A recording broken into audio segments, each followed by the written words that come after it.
par rapport à la question qui a été posée. L'État du Sénégal n'a jamais baissé les bras. Et il n'y a eu jamais de relâche par rapport à la lutte contre la pandémie. Mais comme vous le savez tous, on ne peut pas fermer un État éternellement. On ne peut pas fermer également des populations éternellement. L'État du Sénégal, depuis l'apparition du virus, a pris des dispositions. Mais des dispositions qui évoluaient par rapport à l'évolution du virus. Il ne faut pas occulter qu'arrivé à un certain moment, nos vaillants médecins, les vaillants personnels du corps médical, a pu tant soit peu lutter farouchement contre le virus. Et on pouvait l'observer, on pouvait le constater partout. Les contaminations diminuaient, les morts diminuaient, le personnel interné dans les hôpitaux également diminué. Et c'est comme ça, comme un bon responsable, comme un bon chef d'État, le président de la République a permis aux populations de retourner d'une manière ascendante à leurs activités. Les marchés sont réouverts,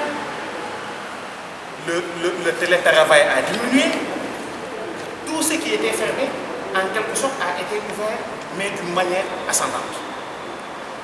Mais le Sénégal faisant partie du monde, bien sûr, quand ces mutations du virus sont arrivées également, l'État a pris les dispositions qu'il fallait. En rendant beaucoup plus drastique, encore une fois de plus, les mesures prises, en imposant encore une fois de plus le port du masque et d'autres dispositions. Et nous, H24, nous supposons que c'est la démarche la plus adéquate qu'il fallait prendre. Les populations doivent survivre. Les populations doivent vaquer à nos occupations.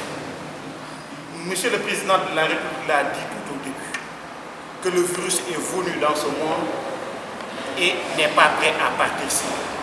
On devait apprendre à vivre avec le virus. Moi, je pense que dans cet apprentissage à vivre avec le virus, c'est dans cet apprentissage que le Président de la République a pris les dispositions qui ont été jusque-là prises. Et c'est ce qui nous a mené également à cette lutte, à cette gestion du virus, comme le corps médical et l'État du Sénégal en train de le faire, afin de protéger les populations, protéger nos institutions et nos entreprises, parce que si les gens ne sont pas sains, si les gens ne travaillent pas, les entreprises n'avanceront pas. Donc c'est pour protéger notre économie, c'est pour protéger la santé des Sénégalais que les mesures ascendantes qui ont été prises par le chef de l'État et le gouvernement du Sénégal depuis le début l'ont été. Et nous, H24, nous saluons cette démarche jusqu'à aujourd'hui. Bon, comment expliquez-vous sa montée fulgurante par rapport à cette plateforme? La montée fulgurante, je l'ai dit tantôt, le Sénégal n'est pas un pays à part. Nous sommes dans un monde. Nous sommes dans un monde qui est frappé par un virus. Et il ne faut pas occulter le fait qu'aujourd'hui, le Sénégal n'est pas le premier pays ou le pays qui est plus impacté par le virus. Si nous interrogeons les chiffres que tout le monde a, le taux de décès en Afrique est de 22,5%.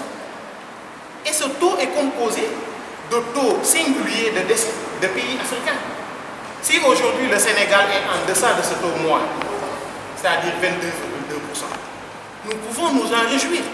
Mais on ne va pas s'en réjouir et s'en arrêter là. On s'en réjouit, on continue à sensibiliser, on accompagne notre gouvernement, on accompagne le président de la République afin de gagner ce virus-là, afin de protéger les populations.